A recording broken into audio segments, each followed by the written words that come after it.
Je suis Sergi Tejel et je vais te raconter mon histoire. Est-il facile de rester fidèle à tes convictions? Est-ce que toi aussi tu ressens parfois cette pression de ne pas trop te démarquer, de rentrer dans le moule?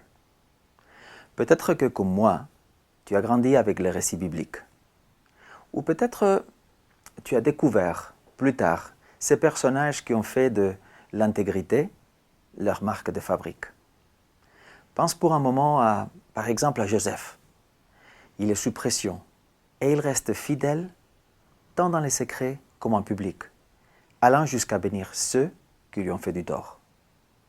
Ou bien on peut penser à Esther, qui sort de sa zone de confort et risque sa vie parce que la survie des autres passe avant sa propre sécurité. On pourrait parler encore de Ruth, qui refuse de laisser les barrières culturelles briser sa foi et sa loyauté.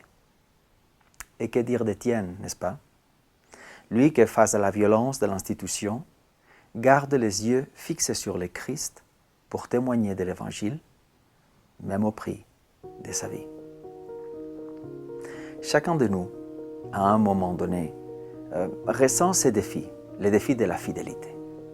Moi, j'étais assez jeune quand, dans mes études, j'ai participé à des groupes de débat et je dois vous dire que j'adorais ça. J'aimais beaucoup ce moment de discussion, d'échange, de lancer des arguments, d'entendre, de répondre. Je me rappelle qu'un jour, à la fin des cours, un des professeurs que je connaissais m'a demandé de rester. Il y avait quelqu'un qui voulait parler avec moi.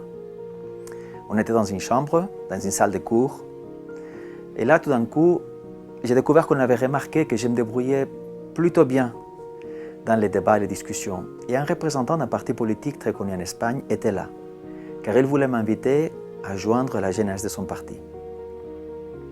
Ce jour-là, je me suis retrouvé face à un vrai dilemme. Entamer un chemin séduisant, mais où j'étais convaincu que je devrais probablement négocier avec mes principes, ou refuser ce qui rassemblait à une très belle opportunité. C'est facile de découvrir, en me voyant ici aujourd'hui, quel était mon choix et quelle était ma réponse. Être fidèle, c'est ce qui définit un chrétien. Mais j'aimerais qu'on se pose une question. Pourquoi être fidèle?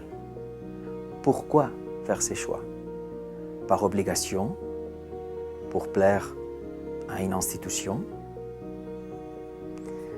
Ce que j'ai appris de ma propre histoire, c'est que le premier bénéficiaire de la fidélité, c'est toi-même. C'est chacun de nous. Dieu ne nous appelle pas à l'intégrité pour nous limiter. C'est pas ça le but, mais pour nous permettre de grandir. C'est pour notre propre bien. C'est un choix qu'on fait chacun d'entre nous, et nous sommes les principaux bénéficiaires. Le respect et l'amour doivent guider nos relations avec nos voisins, nos traditions et nos institutions. Mais le prix du dialogue ne peut pas être le sacrifice de ton essence même. Sois fidèle à l'évangile que tu chéris, autant que tu l'es à la raison pour laquelle le Christ a donné sa vie sur la croix. Toi. Et toi? Quelle est ton histoire?